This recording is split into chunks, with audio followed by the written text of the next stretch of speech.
All right, here we are, Week 18. 2 games in the books so far. So energetic. It's like 2 really good games. So Sundays with Dad. Yeah, It's literally 11:31 at night, right after this Colts and Texans game ended. We couldn't really get it done in the morning, so we were like, we're just gonna crunch it and get it done right after the game. Well, what we wanted to be able to do was talk about the 2 games today. Absolutely. Before we got into tomorrow, because there were obvious playoff implications in those 2 Absolutely. games. That those results affected, how everything could or would shake out tomorrow and what really matters. Yep. So yeah, two interesting games today. Watched most of both of them. We'll talk about those first.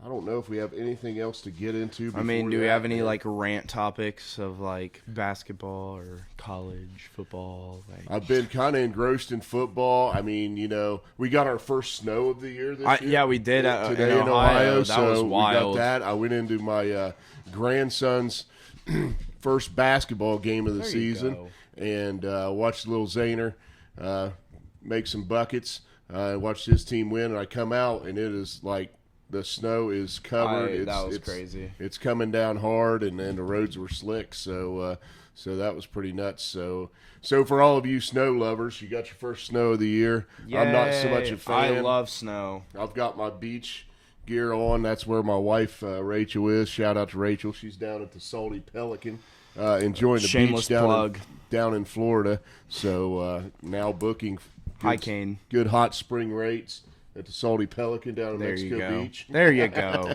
And shameless plug. You can message me personally if you're interested in it. But we've got a Facebook page, and you can find it on VRBO.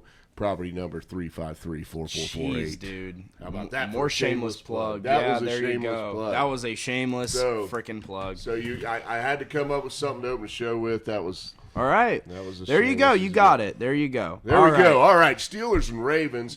How about this game to finish the AFC North? High 30s.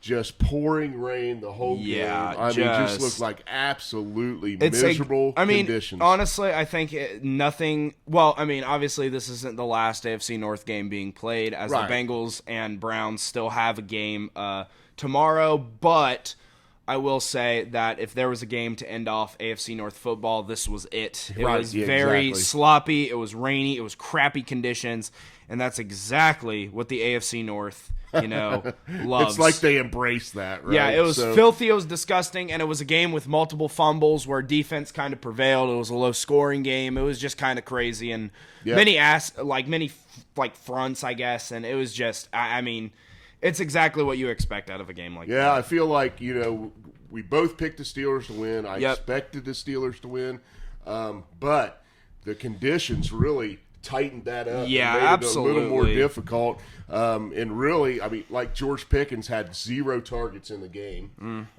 So, is a Najee Harris grinded out. They're doing the same thing on the other side of the football. No big plays downfield except for Pittsburgh was able to hit one. To Deontay Johnson. And so that was the difference in the game. Was their ability to hit that big play. Yeah. I just think, for that game, honestly, I really do like what I've seen out of the Steelers, out of that game in particular. Obviously, it's going to be sloppy. Conditions sucked. I like how Najee Harris ran the ball. I think he proved his worth this game as he has this last stretch. He has done so. But also at the same time, I want to give credit to Mason Rudolph, who obviously has been playing up to better than people expected.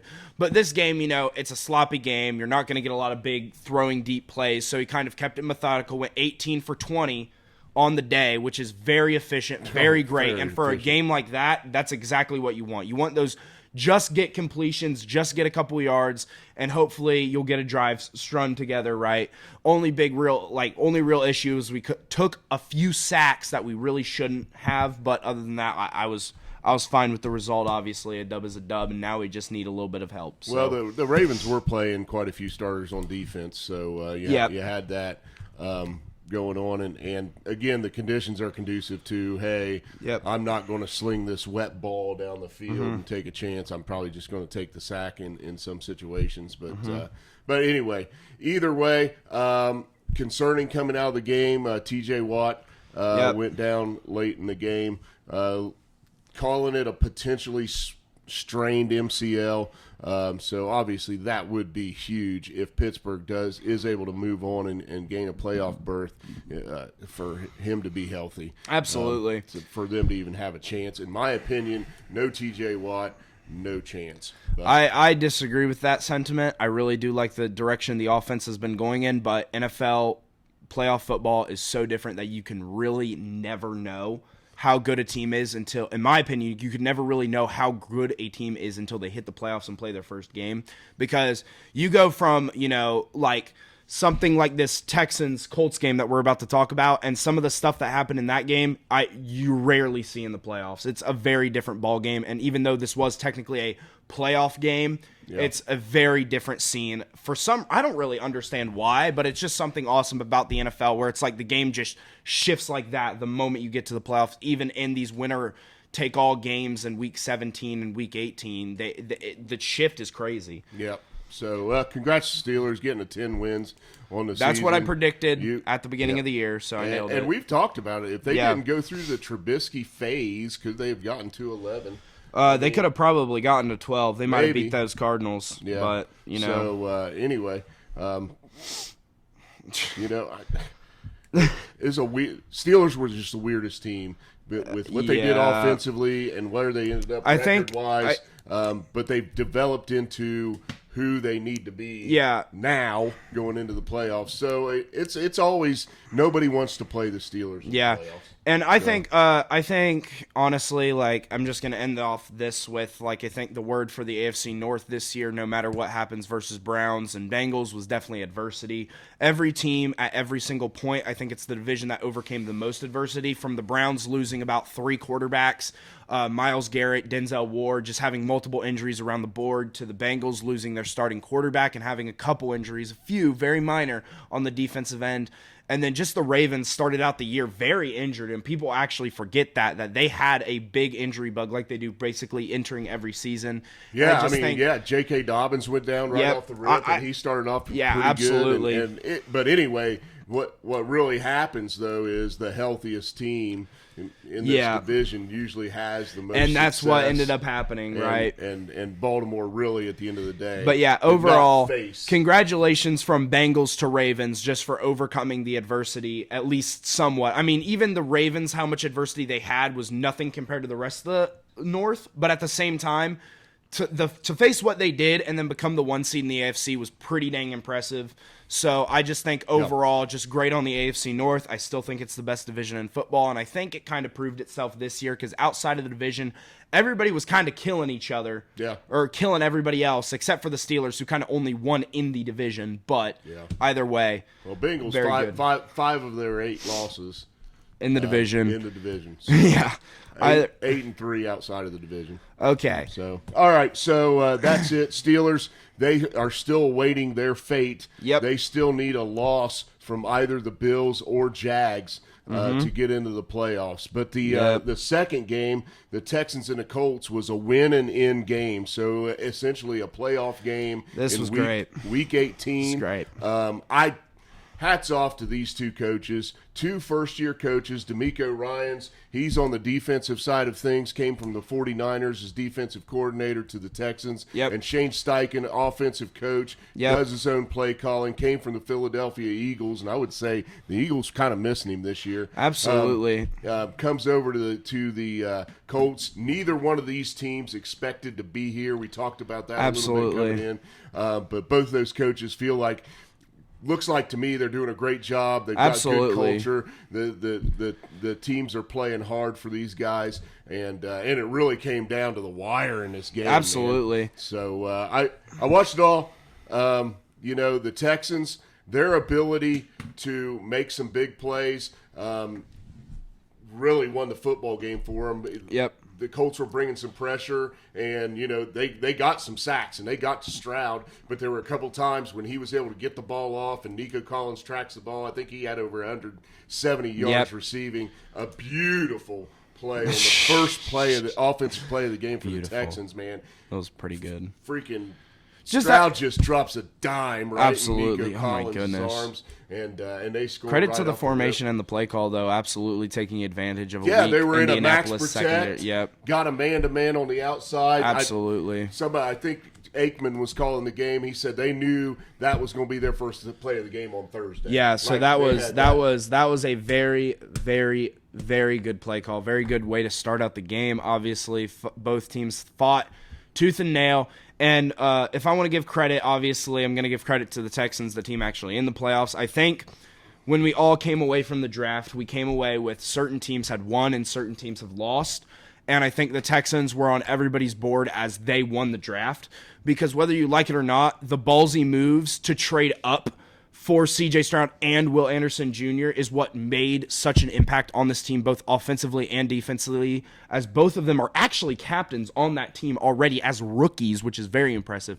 But also, those are the type of moves that organizations make when they're bad that get them up to the level where they want to be. Yeah. And especially with a move like that, where I think it was so smart and so well thought out, I think the only thing that could have went wrong in that move is C.J. Stroud comes out an average quarterback, and I've said that I thought his floor was just average, kind of. Yeah. And I thought Will Anderson Jr. was a generational talent. I thought C.J. Stroud was going to be an average quarterback. I thought that was a fantastic move that they made, and I think they're already reaping the benefits, obviously, as they've made the playoffs in their first year of the C.J. Stroud era, and also have looked to have a nice young core and a young coach. Yeah, and you're looking at probably offensive, and Will Anderson has a chance to be the defensive rookie of the year also. He's got 7 sacks on the season. And you mentioned the captainship. Both of those guys have handled themselves like professionals as rookies. Yes. And have emerged as leaders on that team. Will Anderson is fighting. He played – I bet he played 50% of the snaps tonight. He was on and off the sidelines. He's fighting through a sprained ankle, but he's playing. And that – the locker room loves that, right? Yep. They love a dude absolutely that's going to go out, and he was giving them everything that he had. So anyway, fantastic game. Great season by the Colts, though. I don't want to discount that at all. Came down to a 4th and 1 play. Really interesting personnel grouping we talked about. Yep. Putting Goodson in the game. Oh, geez. On that play versus Moss or Jonathan Taylor. The play call worked. I like the play call. It's just, even then, like you mentioned that before we started the show, that it's like maybe Goodson's the best pass catcher out of that backfield, and that's why they put him in. Zach Moss has been pretty good out of the backfield catching, and I just entirely had forgotten that point. But in Jonathan Taylor's absence, he was a great presence to have in the backfield just to throw it and dump it to. So for some reason, I don't really know if it was like injury. I can't understand the thought process because I don't know the full story. I actually expected, because Taylor had only, his big game this year was 23 carries, or his highest touch game this year was 23 carries, and he was over 20 third quarter, and Moss was effective when he was in there. He only got 6 touches, though. So I thought they could have probably mixed that a little bit, mixed that up a little bit more, but you would have thought probably at the end of the game in a 4th and 1 situation, you want 2 of your runners back there to keep the defense honest, right? So you have a threat of the run. It really looked like with Taylor and Moss on the sidelines, hey, they're throwing the football. Maybe Goodson wasn't the expected target, which made it a good play call. Yep. But having Moss in there probably would have been a better grouping choice to keep the defense more honest. So. But either way, very, very, very well fought. Congratulations, obviously, to the Colts and Texans for both even just making it this far, as they were projected to be at the bottom of that division. And you know what?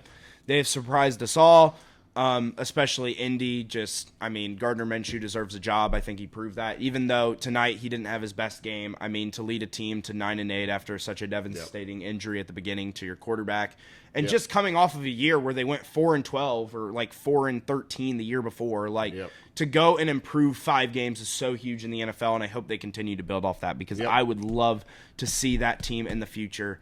Even I've watched a couple games this year. I think Steichen's going to be a good head coach. I really do. I watched him tonight. I just really watching him, his mannerisms on the sideline, how his team responds to him, how his energy there. So I promised a Colts fan that I know a shout-out if they won. Go ahead and give you a shout-out because they had a pretty daggone good season. So Megan Farmer, only Colts fan I really know in Chillicothe. Megan, you got a shout-out. Yeah. So you and Tony can listen in the morning and get all excited about right. So. Moving on, we can just go straight into Week 18 in the rundown. Let's do it. Obviously, we've talked about the major headlines, so we can go straight into the first game. This one has major playoff implications, was right on the edge of being the game we actually picked for our number 3 spot of Game of the Week, but it's actually Jags at Titans. So, yeah, big what do you deal got to for talk the about Jaguars here. If they lose this game, they're out. Yep. They're done. If they win their division. Yep. Right? And I think going into Tennessee is not going to be an easy task. Oh, no. Actually, they actually have on ESPN Analytics currently that the Jaguars only have a 53% chance to make the playoffs, with the Bills sitting at a 75 and the Steelers at a 72. So not a lot of people trust, or the statistics even say you shouldn't trust the Jaguars versus the Titans. The spread on this game is actually 4.5, right, which I figured that would be actually right around where it would be. I think this is another Titans field goal game because that's what they like to play. Yeah. But either way, this is a very interesting matchup. Obviously, it means big things for the Steelers. If they lose, then we're in. Yep. So, I mean, obviously I'm going to be rooting for Vrabel and the Titans, but at the end of the day, who do I think it's going to win? I think the Jaguars are going to pull it out. Now, that doesn't mean I think they're going to do anything in the playoffs, because I really do not trust in this team, and I haven't, and I do think they're frauds. But at the end of the day, while you're traveling to Tennessee, and this is going to be a tough game, Titans are really only playing for spoiler, so you're not going to get an insanely bloodthirsty team like, we'll see with like the Bills and Dolphins, or like even like the Texans and Colts, where it's like you win or you go out, right? So there is that benefit, and also I think the Jags need to right the ship, and I think this is where it comes in. Well, where they I think don't continue their Titans losing trends. Always play a bloodthirsty style. I agree. They are a hard nose. They would fit in to the AFC North with their style. They once were. They could easily be a part of that. We have to pick somebody in this game, so yep. I am picking the Jaguars, but my confidence level is about at that 53% in these guys, because don't forget, they were 8-3. They were Jaguars are 8-3, right? So, and now they're 9-7, man. So they lost 4 out of 5. Yeah, they have been on the backslides of backslides. They are reeling, and I haven't seen anything to tell me that they've solved. And and here's the thing that you have to keep in mind: post Texans win, which was their win to get them to 8-3, their next win is a 26-point win over the Panthers. The Panthers is their one other win in these last 5 games, and they include a blowout to the Ravens at home. They include losing to the Bengals by 3 at home. Yep. They include going to the Browns and losing, and then they go to Buccaneers and get blown out. You're talking me into picking the Titans. I'm not going to. I am going to go with the Jags. But like I said, my confidence level, I feel like the 4.5. Man, I wouldn't be too damn shy about taking that. Because, if you would have asked me 3 weeks ago when we were losing to the Patriots and Cardinals, like whether I wanted the Steelers in the playoffs, I've been like, no, I just want to tank. I just want to get a pick at this point. But with Mason Rudolph coming in and righting the ship a little bit at offense, I do think we can make some noise.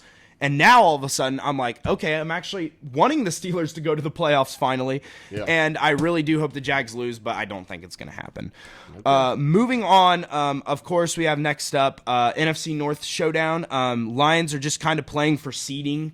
Just like, if both the, by some miracle, both the NFC East teams lose, then they end up getting the 2 seed, which doesn't really matter a whole lot, except that you're just playing a well. You're hosting that second game, right?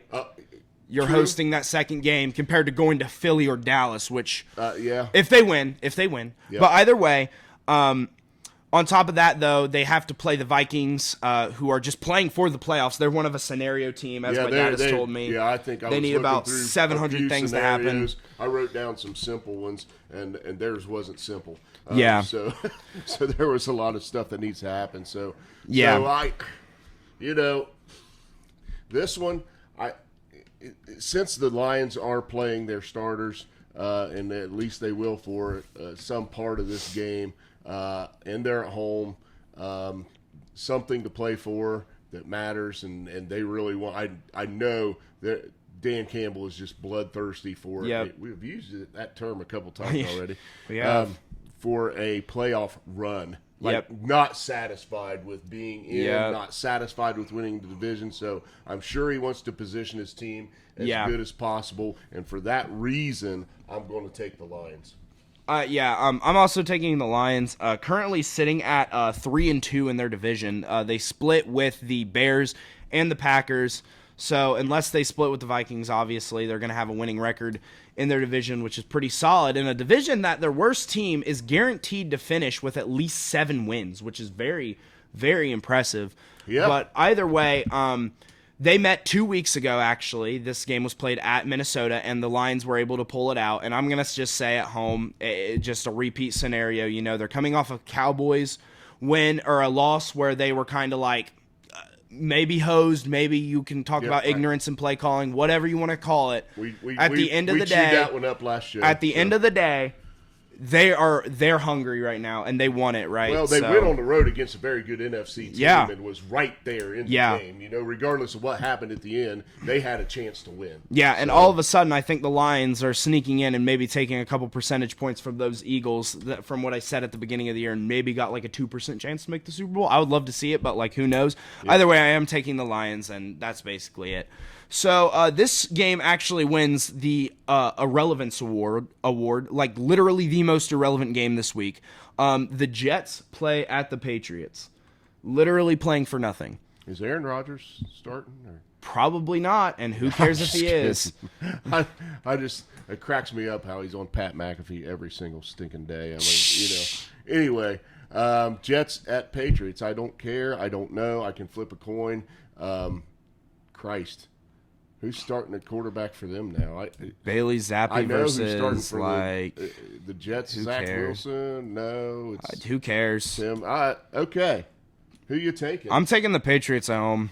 I'm just going to go with you. It's inevitable that Bill Belichick screws up his tank and somehow finds a way. Well, I think this very well could be Bill Belichick's last game. Yeah, I know. England, so that's a good reason to take New England. Yeah. If it's his last game, there's nothing. That guy is a competitor. He wants to walk off the field. Well, he wants to win every game too. Yeah, so he's a good coach. He's a great coach. He's a great. And the Patriots are making a dumb decision. Yep. Either way, moving on, we got Buccaneers at Panthers. Now this actually does have playoff implications. Huge. Buccaneers lose, they're done. They're done. Because the winner of the Saints versus Falcons game automatically wins the division if they lose. Luckily, they have, they're going to Carolina. But if they win, they control their own destiny.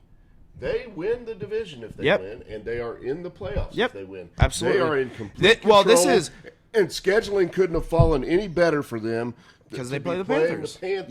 The last week of the season. But this is what we talk about, those teams that need to play to, you win or get in. It's like the Jaguars. You win your division or you're out, right? Yep. Buccaneers are in the exact same scenario. You win your division or you're out. But, God, they looked like crap last week. They did look like crap, and they have not been great. They have been very inconsistent, and, either way, they're playing the Panthers, so I am going to go the Buccaneers. I think I said once the season started rolling that the Panthers were going to get a second win. They have achieved their second win. Yeah. I could see a scenario where the Buccaneers lose, but I hope honestly that doesn't happen because I would need all the luck to go towards the Jaguars and the Bills somehow losing. So, but there is a scenario where that happens, but absolutely I'm going to go with the Buccaneers. Yeah, I'm Buccaneers also. I'm legit going with Baker.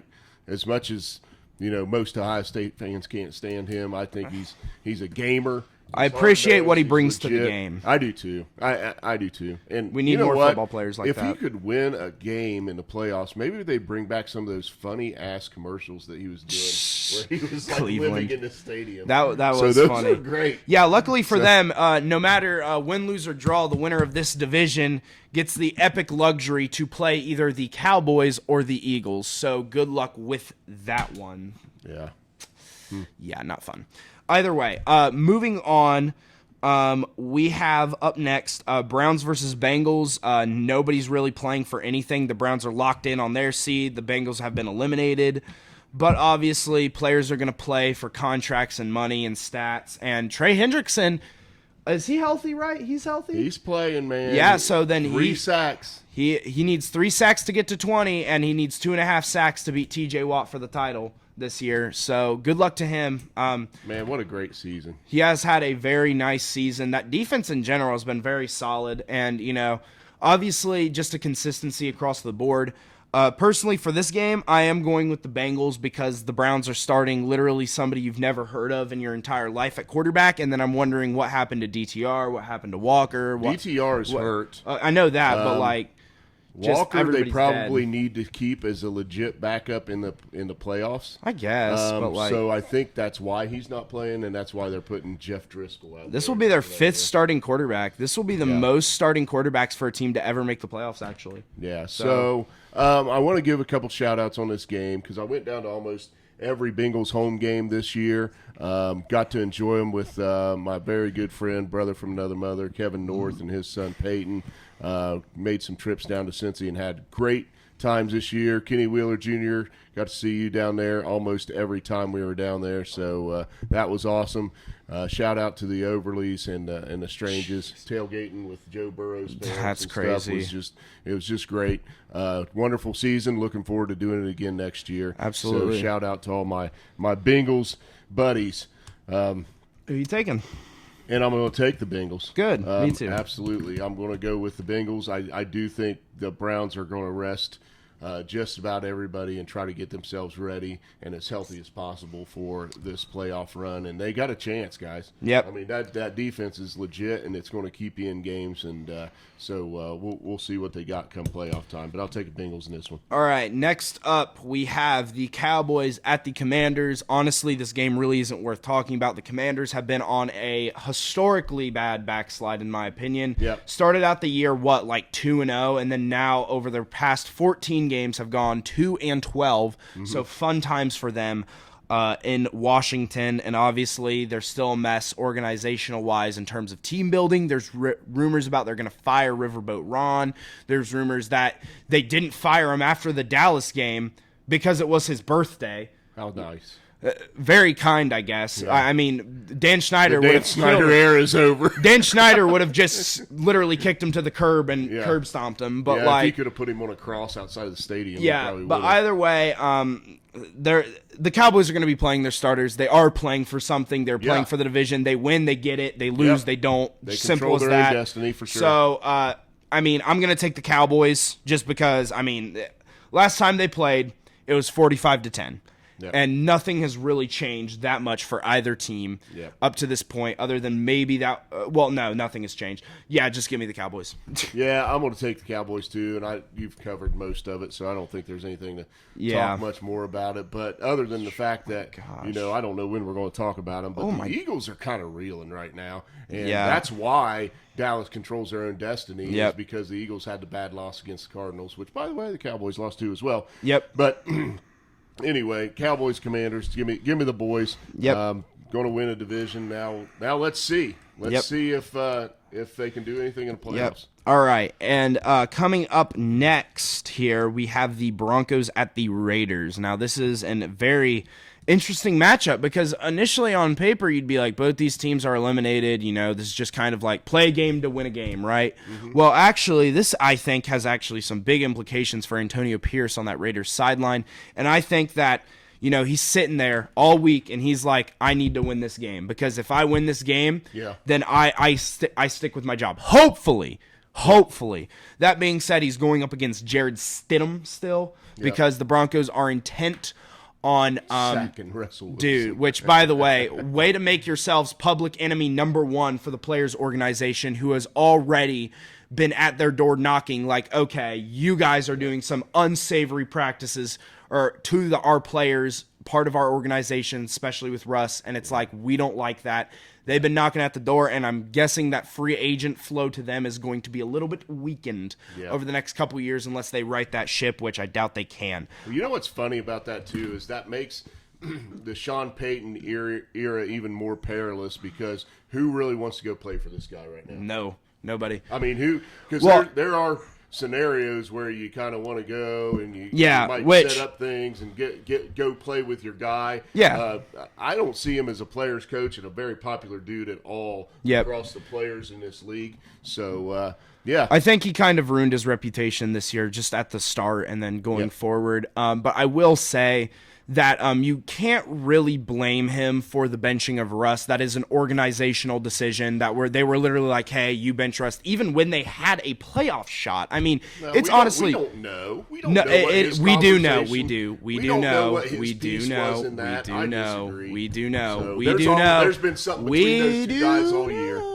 And yes, there has been beef between both of them, match. but I can guarantee you right I now don't think that it was was an in order. organizational thing. Disagree. Because you can do your research on it because I have looked into it because I'm like, why would you bench Russ when you're competing for the playoffs? Organizational things, I feel like the head coach might have something to say about He that. does. He was probably in the freaking room. He does, is what but I'm saying. So he head had coach- an influence on that decision. Head coaches, Screw Sean Payton, Raiders. do not have the same power that a GM does. I am taking the that's Raiders. true. I'm just saying that we have seen it time and time again in the NFL. GMs and front office moves go over the coach. Let's take, for instance, Frank Reich this year. Frank Payton's Reich been wanting to bench Russell Wilson since the beginning of the year. Prove it.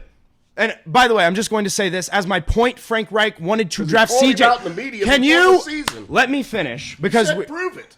I'm just saying the media never said and came out and said Sean Payton wants to bench Russell Wilson. No. There was some turmoil in that locker room, yes, but he never came out and said, I'm benching Russell Wilson. Or there was no media reports like this guy wants to bench Russell Wilson for Jared Stidham. There was never a report about that. And to end it off, I'm going to say the GM has significant power over a head coach, no matter who it is, unless you're Bill Belichick, who is both. Because as we saw with the Panthers this year, Frank Reich got the job for the Panthers, and he's I want CJ Stroud, and the GM is like, no, I want Bryce Young. Too much time on this game. You're hard, so I'm just saying. You were the blowhard one who started screaming into the mic about being wrong.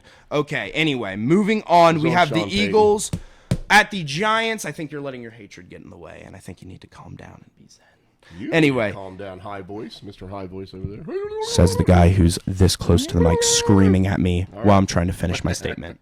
Okay. Eagles and Giants? Eagles. Okay. I'm going with the Eagles. Okay, yeah, there's not much to talk about. We like Dayball here, but, dude, I mean, the Eagles are backsliding so bad that they got to win a game eventually, right? And, I mean... Yeah, it is at the Giants. I don't know, man. Dayball kind of needs to win this game. Does he? No, they're not going to do anything with him. No, they won't. Unless they're a dumb organization. I don't think. Because the GM has more power than that coach. Yeah. Anyway, moving on. They do need to do something with their roster. Oh, they do. It's one of the most gutted rosters in the league. There's no wide receivers. You have a running back, cool. That's like the least valuable position on an offense. Yeah. Their tackles are not bad. QB obviously is a terrible scenario. Thank you for paying Daniel Jones that much money. That was really dumb. Yep. Thank you for screwing up the entire QB market. Anyway, moving on. We have the Seahawks at the Cardinals. Now, this game is obviously Seahawks are playing for a playoff spot right now. They are. And they're a scenario team, though, a little bit, I think. I mean, are they a win and in? I don't think they're a win and in, but I think they are currently contesting with the Packers, Vikings, and I think that's it for a playoff spot. And I mean, maybe in some scenario, I mean, if the Seahawks decide they're going to lose and the Packers are going to lose, and then, everything happens, and then the Saints somehow get a spot because they beat the Falcons, which that would be pure chaos. But either way, we're sitting here, and Seahawks are playing at Cardinals. Cardinals haven't been an easy team to beat this year, but they have been a team that has lost a lot. Kyler Murray's come back. The organization has already made the statement. We are sticking with Kyler Murray. They have made that statement. So, obviously, in the cards for them, they're targeting Marv. Or they're targeting a top-tier tackle or something like that because, they're trying to bolster that offense around Kyler Murray because it's pretty bad right now still to this day. I mean, their best player is James Conner. Like, offensive weapon-wise, maybe, I don't even know. They got Marquise Brown at wide receiver. Yeah. Hollywood. Do they still have Marquise Brown? Dang. Hollywood Brown. Yeah. Jeez. I had him in fantasy this year. Not a great year to have Marquise Brown. All right, but they do have him, needless to say, but they need something else. Yes, they do need something else. No doubt about it there. So, but they're playing a little better. They just beat the Eagles, right? I mean, yeah. I mean, they have wins over the Steelers, Eagles, and Cowboys, 3 potential playoff teams. So you can't take them lightly. That being said, the Seahawks are playing with a little bit more fire in their stomach, so I am going to go with the Seahawks. Yeah, I'm not going to bet against the Seahawks either in this game. You got to pick somebody, but again, my confidence level, not great. Not great. So, all right. Anyway, moving on, we got the Rams at the 49ers. So swapping from one side of the division to the other. Both these teams are already in the playoffs. 49ers are playing for absolutely jack nothing. Right. Rams are just trying to maintain the 6th seed in the NFC right now because they cannot possibly obtain the 5 and they cannot possibly win their division. So they're just trying to play for maintain. I figure just because the spread is what it is, I think the Rams are probably sitting players just because it is a 4-point spread, and with the 49ers sitting players. The Niners are favored by 4? Yes, they are favored by 4. I'm actually going to go with the 49ers. I think they do actually have decent enough depth, and I think it's a lot of scheme for their team that makes players look good as they are, and I think they will still have some defensive players that usually play. Brock Purdy's backup? Sam Darnold. So. Oh, that's right. Yeah, but yeah. I mean, I don't even reason for me. I don't even know who the Rams are putting out there because Matthew Stafford sure as hell ain't playing. I know this. Brett Rypien's gone. Brett Rypien's gone. He was picked up by somebody else. Okay. So I have no clue who they are toting out this game. I'm actually looking that up right now. Yeah, because a little uneducated on that one. That one's crazy. Carson Wentz. Yes, I forgot about Carson Wentz. Yeah, Carson Wentz. So Carson Wentz versus Sam Darnold. I'll take Sam Darnold. And I agree with you on the scheme. So I'm gonna. I like Carson Wentz, but I think he's gonna be kind of thrown out there to the Sharks. And poor guy. So. Are they playing all their receivers? You know what I mean? It's just kind of like, and he's got to be a little rusty, man. I mean, absolutely. So was Joe Flacco. Right? I guess, but we'll see what happens. But we're both taking the 49ers there, and we have matched picks. Yeah. Down to the end Strategic. here. Yeah, because I'm only up one. Yeah. So notice how I'm making you pick first all the time. I know. I usually pick first anyway. Right. All right. So next up, Chiefs at Chargers. Easton Stick versus. I don't even know if the Chiefs are playing players. Actually, the Chiefs are actually not favored in this game. Yep. They're plus 3.5. So I'm doubting their starting players. I'd say they're going to rest a lot of dudes. They can't get up into the 2 seed. Yep. They're going to have a home game, so they're just going to try to be as healthy as possible in preparation. Kind of try to get their minds right for that, in my opinion. Andy Reid's probably he's mailing this one in. Yeah, I'm actually going to take the Chiefs on this one, even though with all the sitting, because Justin Herbert's out and Patrick Mahomes are out, and those are their entire teams. Yeah. And if I had to pick between whoever the Chiefs are toting out and Easton Stick, I'm going with whoever the Chiefs are toting out over Easton Stick. Hall of Fame, taking the Chargers. There you go. There's one game that I can grab one. There you go. There you go. All right, so that wraps up our rundown. Spent a lot of time on that. Good conversations. Not really. Especially you being wrong. Still mad about the Broncos Raiders. So yeah. Okay, bub. All right. So anyway, got our top 3 games this week. First game is an NFC North Classic. Bears and Packers. Yep. So big rivalry game. Bears coming in are kind of hot. I think they've won like 6 out of their last 8. Yep. The Packers are also playing pretty decent as of late. So both teams looking good. It's at Lambeau. I don't know what the weather's supposed to be, but I think this is going to end up being a pretty decent ball game. So you got any thoughts on this one? You know what? Honestly, I think you kind of hit on all the points. I think both these teams are hot. I think obviously the Bears are playing spoiler. Packers are trying to get in the playoffs. I really like what I've seen out of Jordan Love late. I think now that he's kind of gotten used to teams knowing his game plan and knowing his film, that he has adjusted very, very, very well to the situation at hand. I'm going to continue to go with the Packers actually here because I think that, I think they want into the playoffs, and I think they're in a spot that, you wouldn't have expected them to be in at the beginning of the season, but I think they've matured as a team slowly over time, and I've liked what I've seen out of them all season, so I am going to go with the Packers. Well, I think this game matters to the Bears. I agree. And I think it matters to Justin Fields. I think Eberflus getting to 8 wins matters. Yep. With what the future of the organization is going to be and where they want to go. I think they have an opportunity to actually have maybe a little bit stability with kind of the run they've went on here late in the season, and it's built some confidence around the roster and the coaching staff. And I think they're on a roll. I think Justin Fields is a gamer. I think he's playing for either his job in Chicago or wherever he may go if they decide to go a different way. So I think he'll continue to play hard. So second opportunity here. Yep. I'm going to take the Bears on the road to knock the Pack out of the playoffs because I said at the beginning of the year the Packers would not make the playoffs. So I'm sticking with my call. So we have 2 games that we're differing on, so that's enough if I win both of them, then a W. You won't. If we split, then I lose. Either way, moving on, we have the Falcons traveling to the Saints. This is actually a rivalry game. I don't think people actually realize that this is actually a pretty big rivalry between these two. And I think that's weird because, like, a lot of people on the outside looking in are kind of like, what are you talking about? They're the Saints and the Falcons. They've barely been relevant.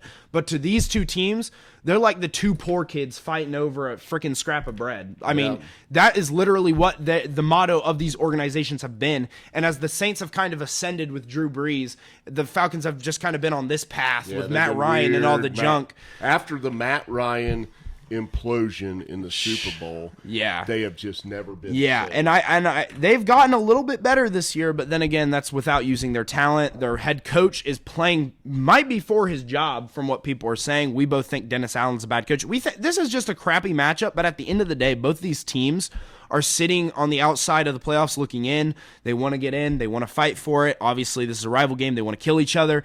But at the end of the day, for me, this is at the Saints, and I think that's the deciding factor, in my opinion. It is for me, too. And I think the Saints played a really good football game last week against the Buccaneers. Defense looked very good, and offense was almost competent. Yep. So I'm going to go with Derek Carr and the Saints at home in this one. So the winner of this game, if they get some love from Buccaneers, not only make the playoffs, they win the division. And so they get a home game. And the extra thing is that if the Falcons win this game, they need the love from the Buccaneers. The Saints, if they win this game, they can get love from other places because they will be sitting at 9-8, which is basically where every single NFC team is sitting at right now. Well, there's just in that a lot range. of teams in that 7 to 10 win grouping. Bears, Packers, Vikings, Rams, Seahawks, Saints, Buccaneers, Falcons are 8 teams that are within 9 losses, 7 losses. Same thing going on the AFC side, that's what this league's designed to do. Absolutely, and I love it. So makes it either way, every single week. Going with the Saints. Moving on to the obvious game of the week. There was no brainer. We talked about it last week, where it's like Dolphins. You really need to win this game. Ravens need to really win this game, right? And now we inevitably come to the forefront of the Bills are playing at Miami in probably what is the bloodiest match that you could possibly think of right here. The Bills have kind of been a team that has... If there was a team outside the AFC North that battled adversity, it was the Bills. They've had injury after injury on the defensive front, and basically Josh Allen playing hero ball. Meanwhile, the Dolphins kind of looked really, really hot at the beginning of the year and have kind of tailed off near the end and cooled down. They've got the injury bug a little bit and now, too. They have. Waddle and Mostert both did not play last week. And yes, that is true, but at the same time, can't deny that they have cooled down from the highs that they were at offensively. But this offense, when it's whirring, is arguably the best in the league. But, what Dolphin are you going to get? Are you going to get the high whirring with the injuries that they've had, or are you going to get the bat? And I'm just saying right now, there's no mistakes that can be made in this game against the Bills specifically. Josh Allen's going to throw a pick or two. I mean, he naturally does, whatever. But the Dolphins... with this Buffalo Bills team, it looks like that team that was early on in the season, 3 weeks before the injury, where they were just killing people. Yeah. They were destroying everybody past the Jets, and then they kind of tapered off because of injuries. They're looking like a team that's not as good, but has just as much heart and just as much grit and just as much fight in their system. And honestly, nobody wants to play them in the playoffs, especially if they are going to sneak in and get a home game in Buffalo. Go to Buffalo. Oh, my goodness. Yeah. No, not fun at all. So I mean, they're sitting at, are they 9-7? No, they're 10-6. Yep. Right? No, they're 9-6 right now. 9-6. Wait, no. No, they got to be 10-6.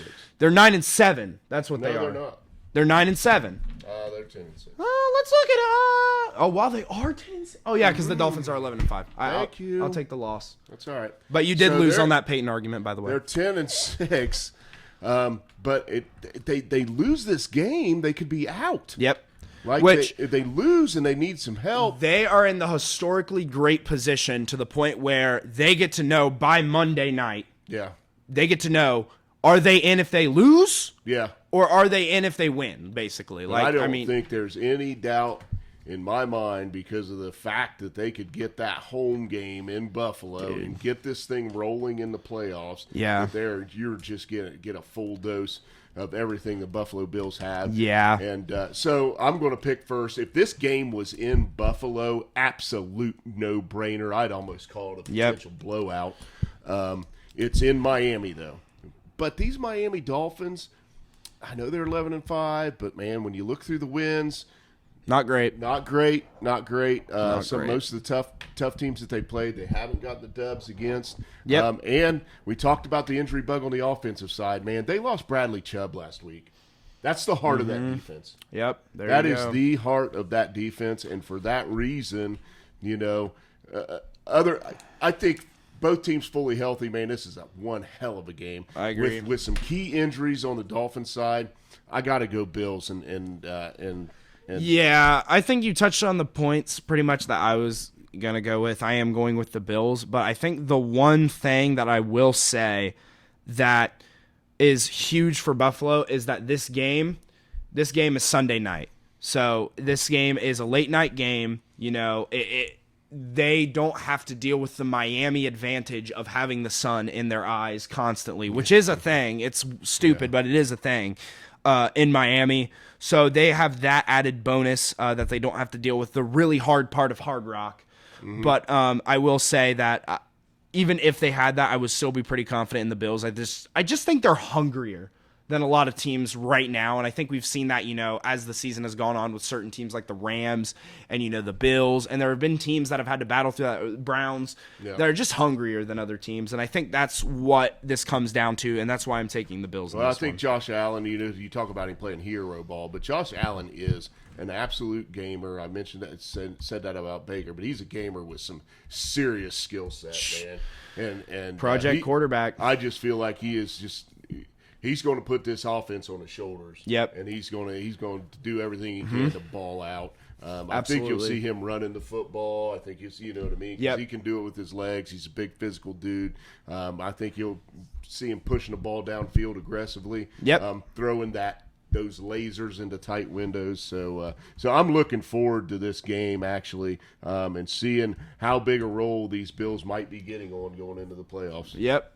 So now we can just go straight into a lock and upset. I mean, it really isn't. I mean, my lock of the week is the Eagles. We kind of just touched on that. And then I would go with my upset. I mean, there's not really a lot of upsets to be had here. I kind of picked either the favorite or a team that was like right there. But I will go with the Chiefs for my upset of the week. I'm kind of taking a page out of his book, which not necessarily an upset in my mind, but it is 3.5 spread, so I will take them. I don't know if I have an upset on the books here. I think the Bears is probably I would say, favored, yeah. So I'm going to take the Bears as my upset of the week. Yep. And for my lock of the week, I'm going to stay on that Baker train. I'm going to take those Buccaneers, man, as my lock of the week going into Carolina. Buccaneers win the division, go to the playoffs, go Bucs. Yeah, by the way, I'm sorry to throw this in at the very end before a Big Four, but I'm just looking at stat leaders because I was just trying to get a little picture of what everybody. Jordan Love is third in touchdowns passing touchdowns. What the heck? When did that happen? Wow. In a year where, dude, he has 3,800 yards, 30 touchdowns, and 11 interceptions. Like, he's actually okay. 63% completion. You wanna change your pick now? Or? No. Okay, sweet, awesome. Justin, I love it. All right, but either way, to close out, I'll give Big Four. Actually, I will close out with something else of note. But for my Big Four, actually, I said Big Four. I spoiled it, but I do have 4 bets. Going all in here. My first bet is the Buccaneers -4. I really like that bet. There is a scenario where the Panthers beat the Buccaneers in some reality. I don't think it's this one, and I think the Buccaneers are going to win this game because it is playoffs. I do like them winning the game. I hate the number 4 when betting in the NFL. When you get over that 3.5 to 4.5, anyway, I'm usually fine with it, but either way. Next up, I have the Eagles -5. I mean, I know they're playing at the Giants, but dude, this backslide's got. I can't help but think in the back of my mind, you've got to win one eventually. Like, and this is the Giants. They are done. They're like a rotting corpse in the corner at this point. Like, I mean, they're on like Tyrod Taylor at quarterback. Man, they are dying. Yeah, okay. They just have nothing. So I will go with that one. Next up, I'm going with Bills -2.5. Just. Like I said, that hunger, I have confidence in them. Love that one. And then next up... Absolutely love that one. And then the next one I have is the Chiefs +3.5 at the Chargers. Just Easton Stick, coaching trouble, just everything there in Charger Town is just a mess and disgusting. Pretty much the only saving grace they have is some star power on the defensive end. And you can argue with some of that star power, as in Khalil Mack, is even that good compared to what he used to be. So I do like the Chiefs in that game, but interesting to see who's going to land in that Charger spot. So after all those picks, I think it's very well in our right to discuss another game of the football variety because the national championship game is coming up. Yep. And it is one of great passion for him and not really great passion for me, but why is it great passion for me? Because it's Michigan. You hate them. I do hate them. Yeah, like, I don't like Michigan. I think it's an interesting game, though. I love it. Because I think, again, when we went on our college football rant, but we said the 2 teams that were definitely deserve to be in absolutely won their games, and they're playing for the national and I think both of them took different paths, and I want to talk about that, too. Because I want to say, you know what? I don't think Washington's seen anything close to Michigan's defense this year. I agree. But I also am going to say Michigan, they ain't seen nothing close to Washington's offense. Amen. I love that response because let's be real. Ohio State had their big games, right? Drew Aller for Penn State struggled in almost every big game that he played. Yep. You faced Iowa in your championship game, and then you faced a struggling Ohio State team with Kyle McCord at quarterback, who kind of just it came down to one possession. I know, everybody seems to forget one possession. Michigan played a perfect football game. You get the 2 buff punts that Michigan had in the Ohio State game. Guess what? You have McCord not throw a terrible pick 10 yards outside of the goal line, and then 7 points are off the board for Michigan, right? So you had a call that could have went either way on a dual both these teams are definitely vulnerable. They're beatable. You know, we've seen trends since, like, you know, you've had 2019, you had LSU, 2020, you had Alabama, 2021, you had Georgia. 2022, you had Georgia, but Ohio State made it close, but still. Once Georgia won the game, in the final game, you really felt like Georgia was going to and so this is a very interesting game because I think this is 2 sides of the coin because from the very, very beginning of the year, Michigan was ranked up the top. People were like, this team's making the playoffs. This team's the best in the Big Ten. This team is great. This team is fantastic. Could be number 1 team in the country if Georgia's not sitting there, right? All throughout the year. Washington started out this year not even ranked. They were unranked this year. Is that a fact? That is a fact. Wow. And unranked this year, they have been the underdog in basically every big game that they've played. They went into their Pac-12 title game. They were 10-point dogs in the Pac-12 title game to Oregon. It was a big spread. Like, they beat Oregon at their place, granted. They beat them. And they were 10-point dogs on a neutral field. That, to me, is just wild. That's a perfect example of Vegas not trying to predict an outcome. It was where the money needed to go. So everybody, we talk about spreads and what we think the outcome of games are going to be. Most spreads are somewhat predictive of outcome. That was a situation where they needed money to go and watch. Everybody, the media got everybody on this Oregon hype train, man. I can't believe that people took Oregon. That was wild to me. I mean, win, lose, or draw for Washington in that game. 10.5 was the thing that we were like, dude, that is a double-digit spread for a team that had beaten them before. That was just total, easy bet if you're smart and not passionate about either one of those teams and let your head decide.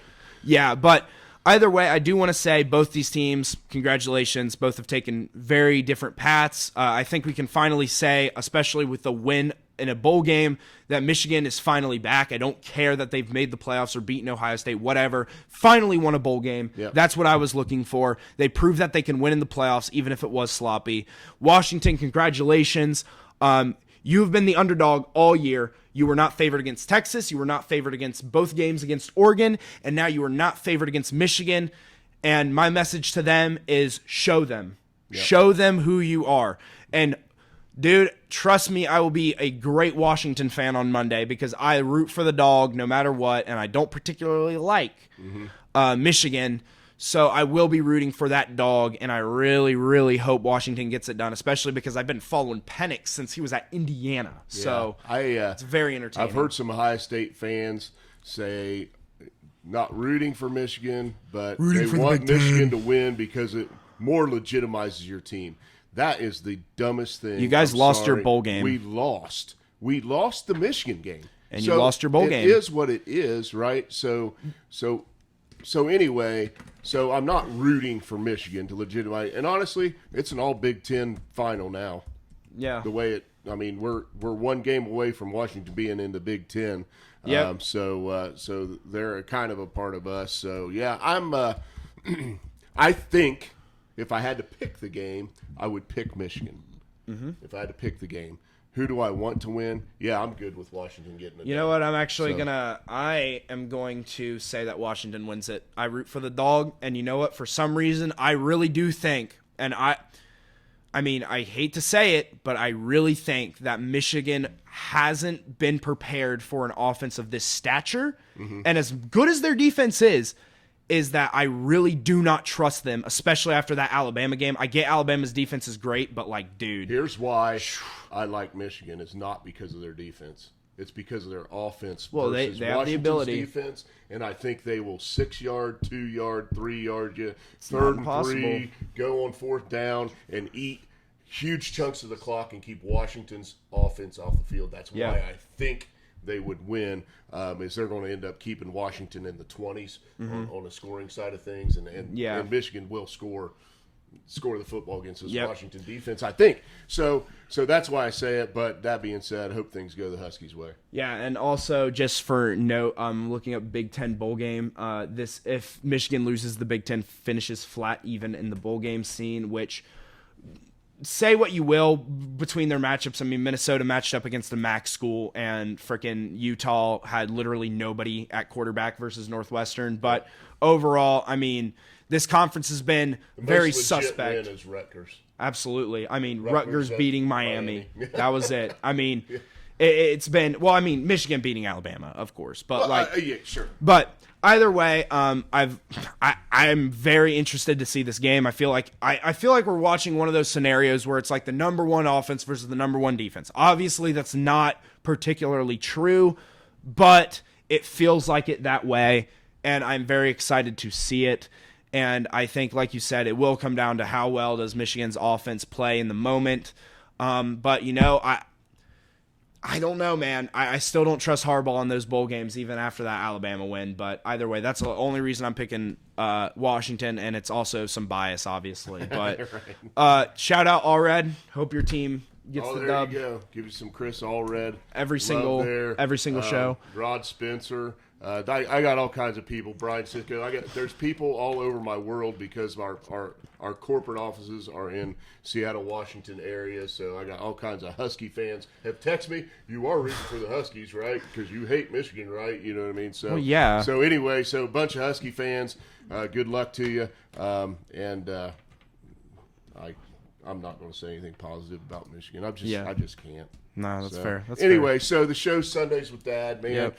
We love doing it. It's on YouTube and Spotify, and we'll be back because the next show is a playoff show, right? Yeah. So we will be talking about the playoffs and the wild card round on our next show. So look forward to talking to you then. Thanks for tuning in.